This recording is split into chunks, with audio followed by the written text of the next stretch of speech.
These are the best days of our lives. Raise your glasses high. This one's for you tonight. How's it going, guys? It's Joshie from the SUR Files here to give you a now YouTube exclusive series as things are getting very busy on the TikTok channel. I can't properly dedicate the amount of time that I want to give House of Stassi on the main podcast. So with that being said, and especially as we're on the road to 1,000 subscribers on YouTube, make sure to hit that like button and smash the subscribe button, as I am bringing my individual opinions on each and every single episode of the brand new Hulu series House of Stassi, starring Stassi Schroeder. And I wanted to do that because this show has been very good, and I was contemplating a lot of different things as far as how I wanted to roll out my coverage of House of Stassi, implementing everything that's going on with the SUR Files and in the Valley with the reunion. So I like the flow that we have with the podcast right now, but I do believe that House of Stassi deserves its own accord and it deserves its own conversation. So what we're going to do here with this is that we're going to get into it. And I just want to say again, thank you all for the support for the podcast, the project as a whole, especially the TikTok page. We're getting close to 15,000 followers, which is awesome. I love the support and the feedback you guys give us. It means the world to me, and you guys are taking a chance on this project, and I really can't thank you all enough. So with the fact that this show is now fully available for you to watch the entire season, I have decided to do separate videos on YouTube and have those episode reviews so you guys can check it out in its own manner. And that's what we're going to do today. So we're going to start off with the series premiere, which was entitled Ghosts of Past, Present, and Future. And I'm excited to break this down. But first, I do want to say a couple things before we get into breaking down this episode. First, I want to get the plugs out of the way. You can hit me up on X if you like at the Hoots Podcast. I'm on Instagram at Joshie Lopez Music.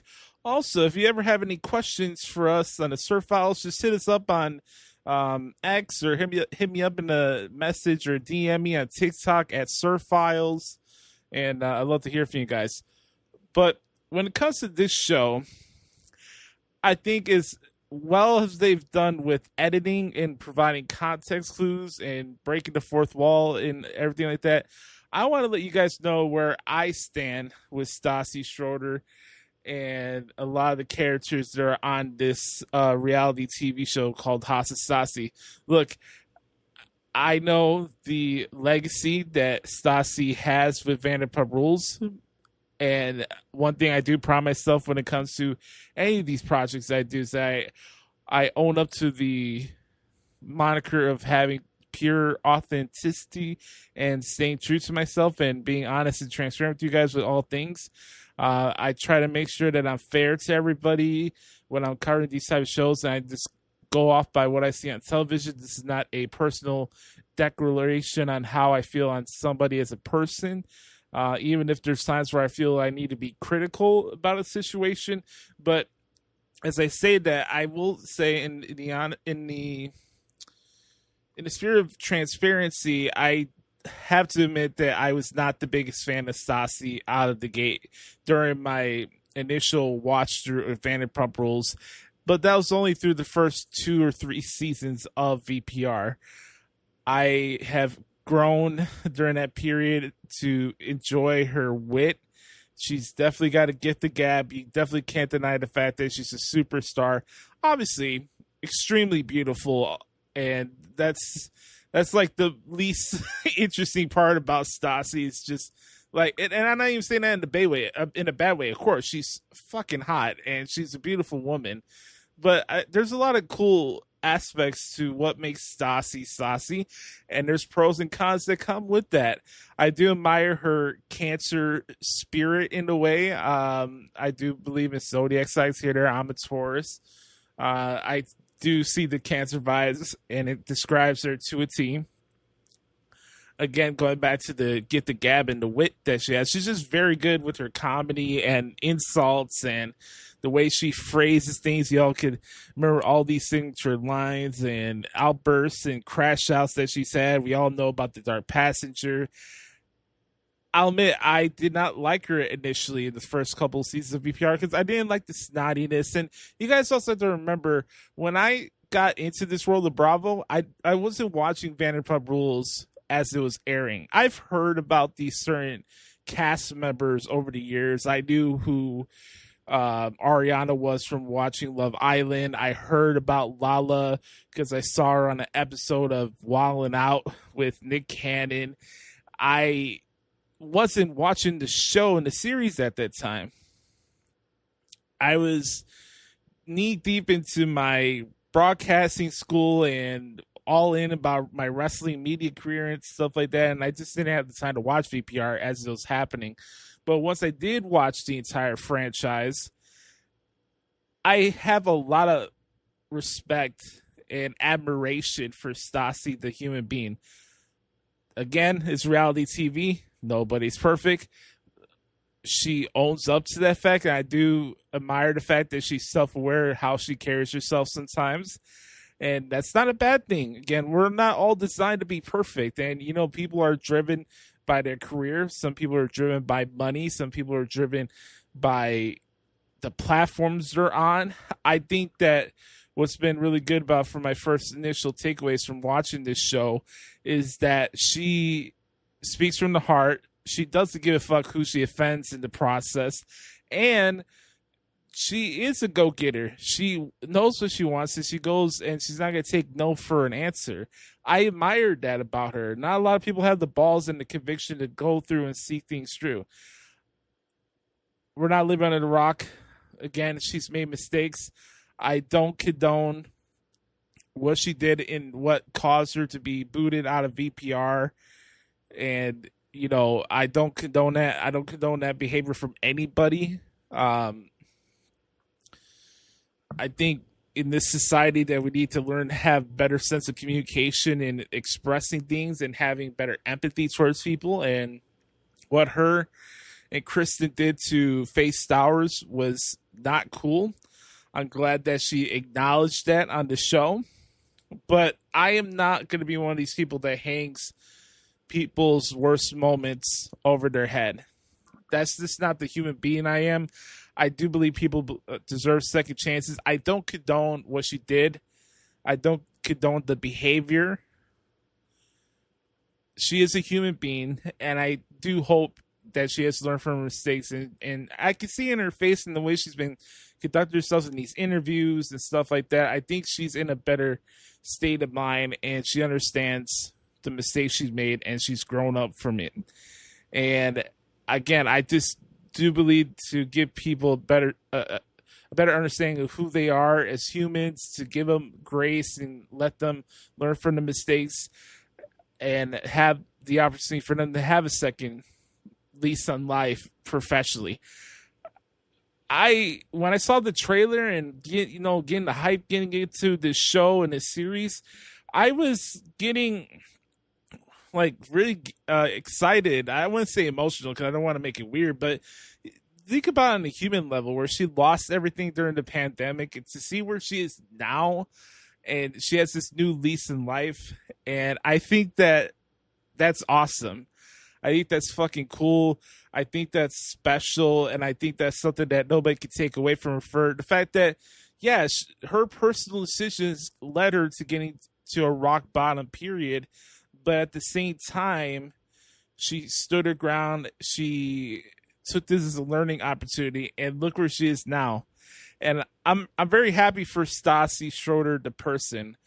We've been very fortunate here on the SUR Files to had a few interactions with Stassi. She's commented and liked a couple of the videos we've shared.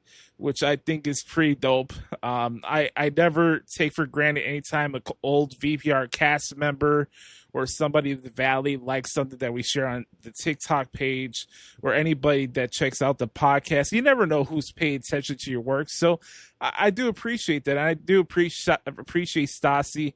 And I want to start off with there. There's a couple other people I want to address before I get into this first episode, because, again, I just want to let everybody know where I stand with them. So you don't feel like I'm coming from a biased point of view when I do these recaps and stuff. So Katie's up next. I've had a 50-50 outlook on Katie, to be honest with you.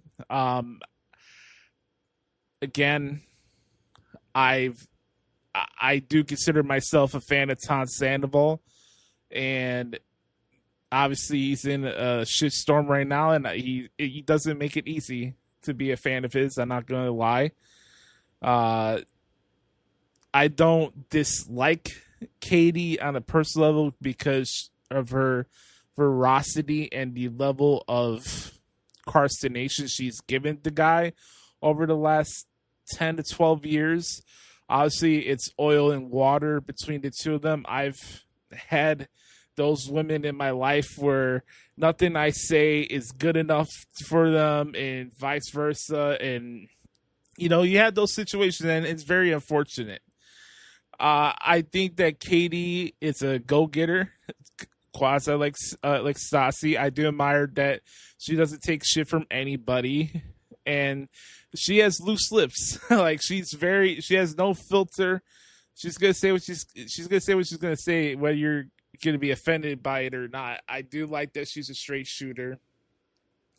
I think another cool thing about Katie is that she is loyal to her friends, and I also think at the same time it's also good to have those friends that are not going to kiss your ass the entire time. And I think that's one of the cool things that Katie expressed, especially in these first couple episodes. Like, yeah, I'm getting back in your life, but I am not going to be kowtowing and kissing your feet and groveling at you and, doing the most just because we're filming a TV show together. So I've had my moments where I wasn't really high on Katie, and kind of similar to the vibe with Stassi. A lot of that time period was during the early seasons of VPR, and then especially season 11, it wasn't it for me. And I know that she was going through a lot with her divorce and, being inserted as, the firing squad for Ariana during Scandal and all that. But I am happy to see where she is in her life. I think another cool anecdote about Katie is that her brother, Joey Maloney, is a videographer. He works with a lot of the documentaries and production crew for WWE. I'm a big WWE fan. I cover pro wrestling for a living, and it's pretty cool to find out that Joey was Katie's brother. So I thought that was really cool to see. And then lastly here, really quick, two-hitter here, is between Beau Clark and Christina Kelly. Beau, as I've mentioned on some of the TikTok recaps that I've done so far, I like Beau. I think Beau's a good person. He has a good heart to him. He carried himself in a very good manner on VPR during the time he was on for those first 2 or 3 seasons that he was on the show. He reminds me and looks and sounds a lot like my Uncle Jay, John Savito. I have to do a double take sometimes, especially with the facial expressions that he gives. Maybe it's just the Italian in him. I'm also half Italian, for those who don't know. And I like Beau. And I didn't realize the age difference between Beau and Stassi until they showed it in some Instagram posts where they're breaking down the cast and their age and their zodiac signs and stuff like that. I really didn't recognize the age gap between those two. And that's not even a knock. I mean, you could tell that Beau's getting in his older years, and the grays are popping up, got big beard, always had I wouldn't say he had an afro, but he's always had longer, thicker hair. But Beau, I think he's a good dude. Obviously, he's a great father, and initial takeaways from what I've seen so far in the first 2 episodes that I've seen of House of Stassi is that, I'm not going to call it midlife crisis because I think that's unfair to Beau. I will just say that, he's in a different headspace where I think he probably struggles with self-doubt and he doesn't admit it to a lot of people, but I could see it just from how he carries himself, and he doesn't like to handle conflict. Like, he doesn't do well with conflict. He got himself into a tiff with one of his longtime best friends, Rob Evers, who's also on this show as a cast member, and they got into a silly argument about football, but there was lingering resentment about other things, about how Beau looks at Rob's behavior for his age, even though Rob is older than Beau, and Rob in a way feels like Beau sticks his nose at him because Beau got this great life with a beautiful wife and tremendous kids and a house and things like that, and he thinks that Beau, Rob, I think he's expressed in the show that, Rob sometimes looks down. Rob expressed sometimes that Beau looks down on him because of the fact that he's married and he has kids, and Rob is not married and he doesn't have kids and he likes to go out and stuff like that. They're at 2 different parts of their life, but the root of what caused them, I guess, to have a falling out was the fact that Rob was getting in his feelings that Beau didn't congratulate him for the Eagles winning a Super Bowl. So I'll get into that when we do the 2nd episode review, because that was one of the themes going on in that particular episode. Finally, before we get to this first episode breakdown, is Christina Kelly. I have mentioned this a couple of times, but I've only had 2 major crushes when it comes to Vanderpump Rules. Number 1 was always Ariana, and number 2 is Christina Kelly. I'm not going to make this weird. I just have to say what I have to say. I've always thought Christina Kelly is one of the most pure and most beautiful and sexy women I've ever seen in my entire life. I don't know if it's the eyes, the cute smile that she has. I've always been attracted to Christina Kelly. Even when I was doing my watch of the entire VPR franchise, she always stood out to me, and I thought she was always like a voice of reason. And I'm glad that she's back on the show. And I thought that, she carried herself very well in season 10, even though she admits on this show that she didn't want to film season 10 of Vanderpump Rules.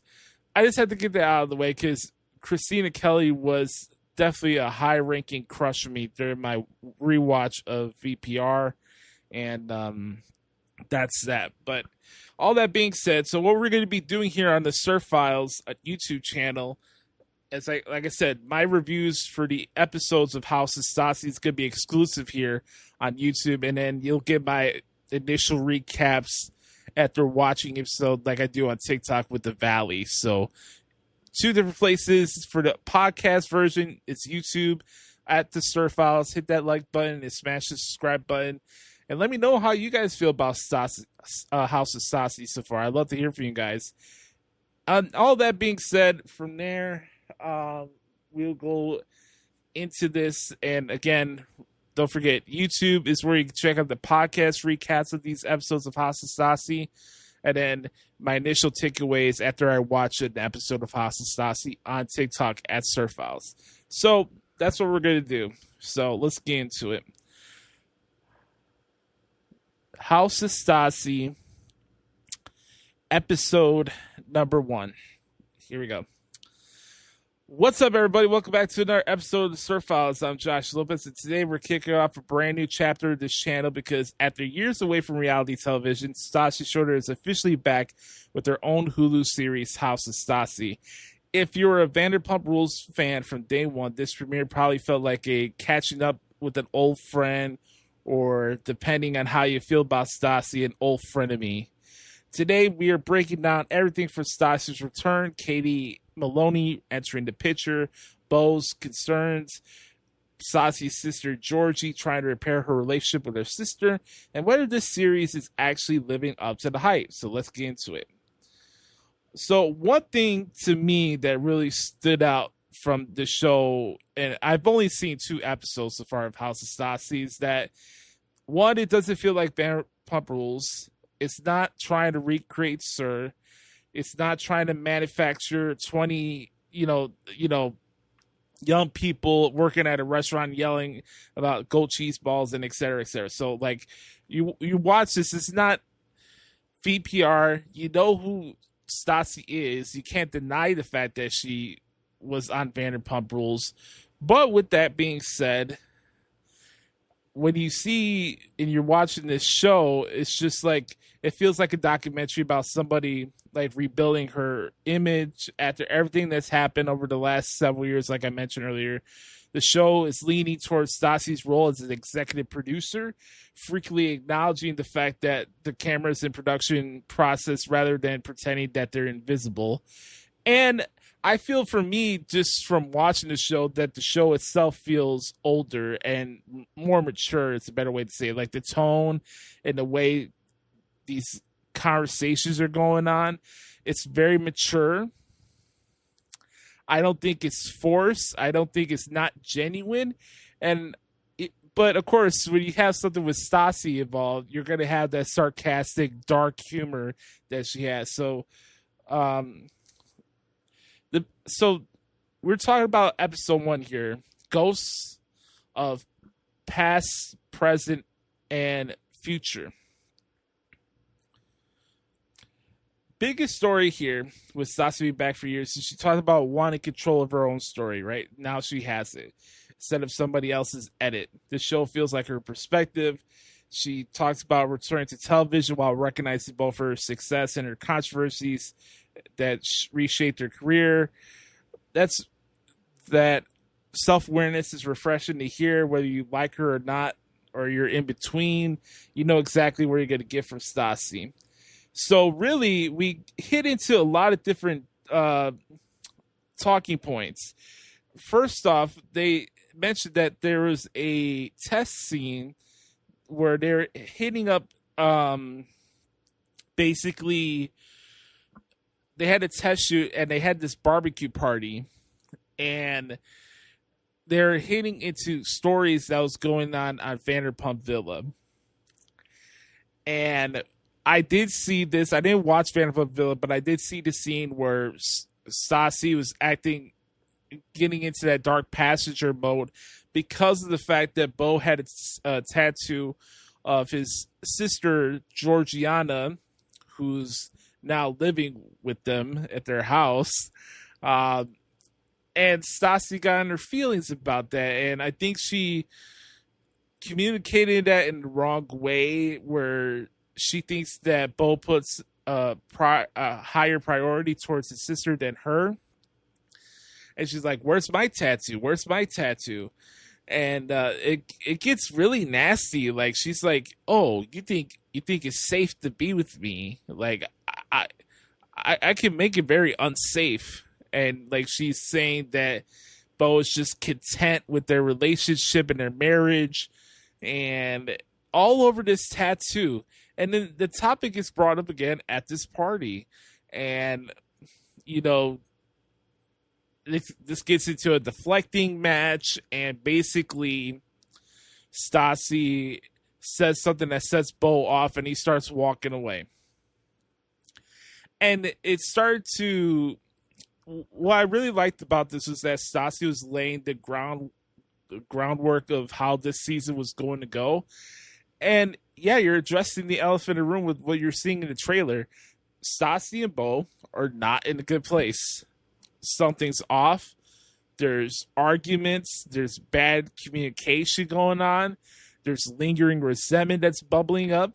And like I mentioned earlier, and I was referring to earlier, what I was inferring earlier is that Beau is not in a good headspace with himself and where he's at his life. And when they get into debates about the who the breadwinner debate that most couples get into, and married couples get into, about being a breadwinner, and whether it's a guy thing or is it misogynist to be in your feelings as a dude if your partner makes more money than you.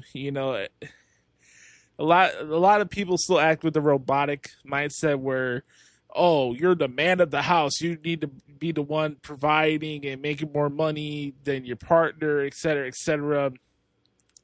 I'm not going to be in my feelings if I was married to a woman and she was making more money than me. I strive and do what I need to do, and my focus is about being there for my wife and my kids. It's not really about what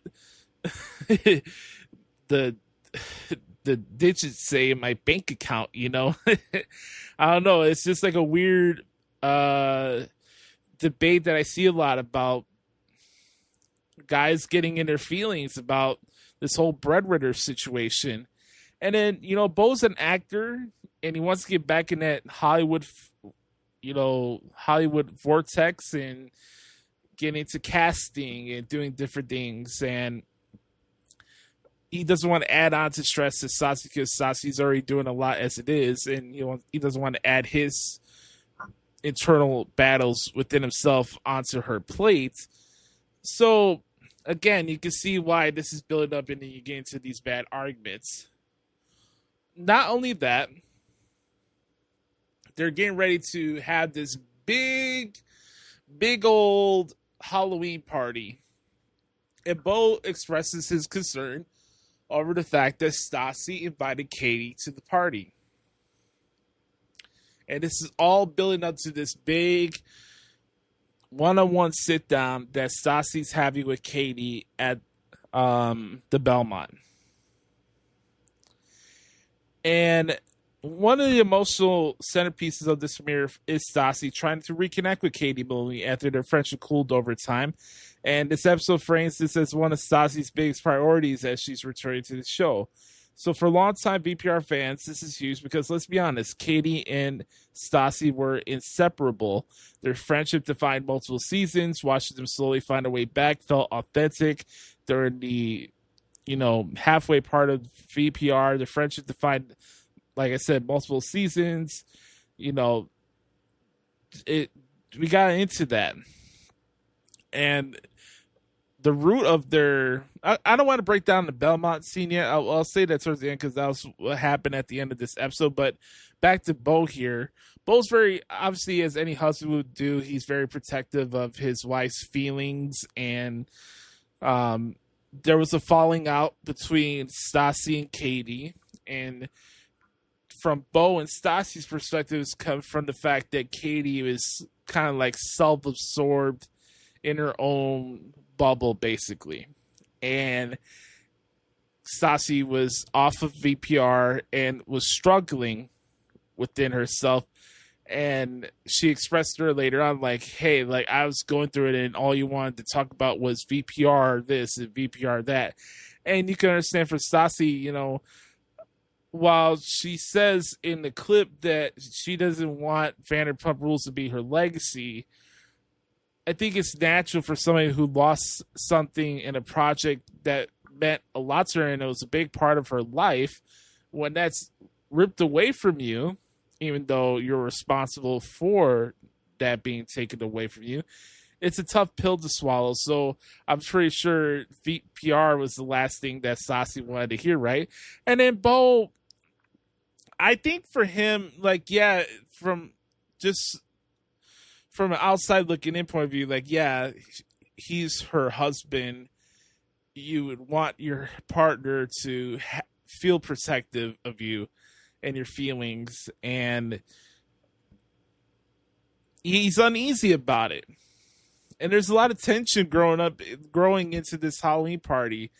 We got Stassi and Beau towards each other. We got Stassi and her sister Joshie that clash a lot because Stassi's the older sister. We have that younger and older sister dynamic here, and they got into some big shoddy matches at Vanderpump Villa, and Georgie springs on to Stassi and Beau that she's moving to LA and staying at their house.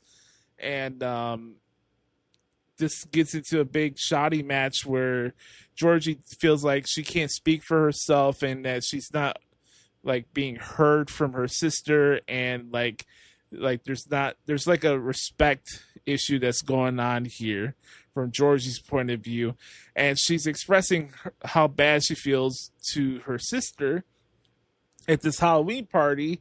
And then Stassi's like, I have to be honest, did ChatGPT write this for you? And it's just like, come on, like, you don't have to do that. I kind of felt bad, Georgie did admit a little bit parts of it was written by ChatGPT, but I think especially when you have like an awkward conversation, especially with a family member, and you don't want shit to fester or get to the point where it's no return. Yeah, like I don't. If the entire sentiment felt like ChatGPT, then yeah, maybe you could see where Stassi felt like it wasn't a genuine apology. But I also think at the same time, like, you can't knock the intention. Like, if Georgie didn't give a fuck, she wouldn't have apologized, and she wouldn't have made the effort to pull Stassi's side to have that conversation. So it's sister dynamics, it's sibling dynamics. We all go through it. So I felt a lot of that was relatable, even though at times it was uncomfortable to sit through and watch that. I will say that obviously this is something that's going to be brewing as this show goes on. So we have that. And then what I mentioned earlier with Rob and Beau, and Rob was invited to the party, and Beau was not speaking to Rob the entire party because he was preoccupied watching Stassi, deal with her anxiety with the fact that Katie was coming by for this party. We get introduced to Taylor Strecker, who is the podcast co-host and real-life best friend of Stassi Schroeder. I've seen a lot of comments towards Taylor Strecker because I've shared a couple of clips from her podcast, and she's very extroverted, and a lot of people have their feelings towards Taylor. But I gotta admit, just from first impressions, I think Taylor is a good person. Is she loud? Absolutely. She's gonna have her voice heard for sure. Is she a Stassi kiss ass? That's not for me to say. Like, it's too early for me to. I'm only 2 episodes in, so I can't really drop that big of a hammer towards her. I don't think that's fair to her. But I will say that I think Taylor comes from a good place in how she goes about things, and you can see the real bond that her and Stassi have with each other. And like earlier in the show, they're showing footage of them getting onto a private jet, and they're wearing the same like style of fashion. And then even in the show, like I really love the editing and just how the flow of the show's going on so far, with the little anecdotes of what Stassi really thinking in the moment, and just like the breaking the fourth wall stuff. I really do like that. But not only that, but I really like these B-roll clips and these these bumpers of showing where Stassi's at professionally, and her attending these big events and meeting people, and she's doing a big festival for Alex Cooper in Las Vegas, and then she's talking to Jesse from Mormon Wives, and then a big news bomb drops in this first episode where Jesse reveals that Sheena was reaching out to her because Sheena wanted to join the Secret Lives of Mormon Wives because Brock's family has Mormons in his past. And my God, sometimes I feel bad because a lot of times, because especially with stuff that's revolving Stassi, like Sheena catches a lot of strays. And I heard her talk to the guys from Page Sticks, like virtual reality. You guys know those guys, right? Evan and him. I watched that interview the other day, and she's like, I feel bad because I do admire Sheena's hustle, and you never know. It's just like with Stassi, like you never know whether she hates Sheena, or she's like indifferent towards her. But you guys, we all saw the conversation that her and Lisa had about Sheena at Vanderpump Villa. So I think there's parts where I think Stassi will always have this one perception of Sheena. And while it may not affect her personally, what she does, when she hears something about Sheena, it just triggers her, and then she's going to say what she's going to say at that moment. And I did notice that, I it's hard for me to be like, I have my moments where I feel bad for Sheena because I think that she does deal with a lot of unwarranted flack at times. I think she does put it onto herself. I mean, I even did a rant on her a couple weeks ago about her always shit talking Tom Sandoval and, keep talking about Scandal, even though her and Brock hid an entire affair from the entire cast as that moment was going on, and you're using Tom as a scapegoat because you didn't want to out your husband out on worldwide television. That doesn't sit right with me. Again, like I say in the Valley, just because I don't condone somebody's behavior, at the same time, I don't think they should be crucified in the way like Tom was being crucified. But anyways, we're talking about Sheena here. So you could have bet any amount of money that Sheena was going to be talked about and ripped and catching strays by Stassi. You could have bet that, and you could have made a lot of money with that, honestly. So what I will say here is I was surprised by that information. I did not know that. I'm curious to see what Sheena says if she decides to address that on her podcast. And by the way, I have this new thing that I do now on Fridays because a lot of people were like, hey, has anybody checked on Sheena? Well, actually, we do that on the SUR Files TikTok page. So I do grab a couple clips here and there from Sheena's podcast, Shenanigans, and I share that every single Friday because that's when Sheena drops new episodes of Shenanigans, just like I drop new episodes of the SUR Files every single Friday. Anywhere you get podcasts from, that's a cheap plug for you guys right there. So with that being said, let's continue on here. We get to the Katie of it all. Katie came in with her new boyfriend, Nick, who's a guitar player. I forget the full name of his bands, but it has something to do with Sirens. I've heard their music before. He's very, very talented. I will say that. He's a dope guitar player. Anyway, she looks pretty cool in her outfit. It's very awkward at first, where she hugs Stassi, and she's like, fuck, you look good. Like she's like impressed by Katie's outfit. And then we get to the next day and we get to this big conversation at the Belmont. The Belmont is a place that's been very big in the world of VPR. It's a place where the cast went to a lot of times over the years. And a lot of big moments have happened at the Belmont during the years of Vanderpump Rules. So what a perfect setting for Katie and Stassi to reunite and chat with each other. And I got a couple of clips here that I want to share with you guys here. And then when I come back, I'll give you my thoughts on the confrontation itself and then my final thoughts on this episode. So let's play that. I loved Vanderpump Rules, but it also was literally what we're going to have PTSD about and have to talk to therapists about for the rest of our They're going to have no idea because they cannot relate. No, they cannot relate. It was always make the girls look psychotic, make the girls like they have issues. They covered for the boys. They covered for the men. I have mixed feelings about Vanderpump Rules. Like, I'm so appreciative of it, and it's given me so many opportunities, but like it normalized so much darkness.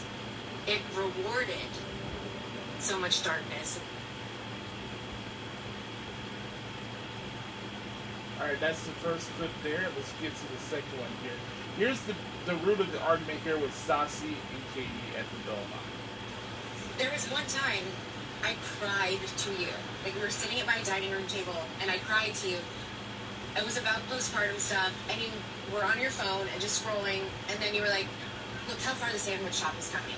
And I was just like I feel like a loser. I feel like a loser. And when you had your birthday party and you invited Sheena to your dinner and not me, I was like, if I'm being honest, I felt relieved because I'm like, you did it for me. Thank you for giving me this reason to ghost, because that was a slap in the face. She knew what she was doing the second she invited Sheena to give me a break. It was like, I don't want this to be the end, but I can't be around it. So I don't take away the friendship. At that time, I don't feel like you could have handled it. Okay, but I also feel like that's unfair, because I feel like regardless of whether I could take it or not, I owed it. And you just make your world smaller and smaller and smaller to the point where it's like, if, I don't know, they didn't come out of you, or they're not married to you, or they're not on your payroll, they don't get to be in your life. I've like godmother guilt over like the years because I missed out on a lot of this chapter of your life. Arthur's like, Mister, I don't know him. And that makes me really sad. Like with you, it's like you're like someone I'm like, I always want my life. So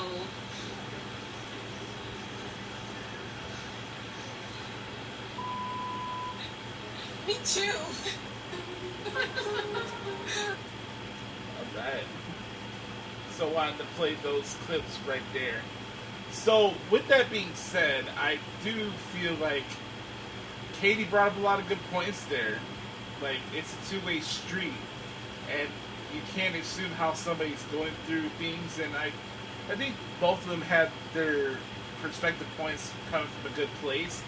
I just feel at the same time Katie had every right to call out Stassi on the shit at that moment. And even Stassi admitted it in the confessional too, so I'm glad that they had that moment to reconcile when we got Katie and Stassi 2.0 as they're calling it. And I thought this is a really good way to close this first episode of House of Stassi. So that's my thoughts on Ghosts of Past, Present, and Future. Hope you guys enjoyed this review here for the SUR Files. Like I said, this is for the podcast recaps of House of Stassi. These are going to be YouTube exclusive. So make sure to hit that like button, smash the subscribe button at the SUR Files on YouTube. Again, at the SUR Files on YouTube. YouTube exclusively, and then whenever I watch the rest of the episodes of House of Stassi this season, I'll be doing my initial recaps for those episodes on TikTok like I do the Valley. So, hope you guys enjoy it. Leave me a comment down below. Tell me how you felt about this premiere episode of House of Stassi. And I'd love to hear from you guys. I'm Joshie. Make sure to hit me up on X at the Hoops Podcast. Instagram, I am at Joshie Lopez Music. And don't forget, new episodes of the SUR Files drop each and every single Friday anywhere you get your podcast from. We have a TikTok page which is growing really fast right now. We're at SUR Files if you guys want to follow us there. Close to 15,000 followers. Over 1 million likes. It's really dope. The next big tier that we need to hit for TikTok is 100,000 followers. So if you guys can do that for a brother, I would deeply, deeply appreciate it. So all that being said, this is my first episode review of House of Stassi, and there'll be more to come. Stay tuned. Talk to you later. Peace.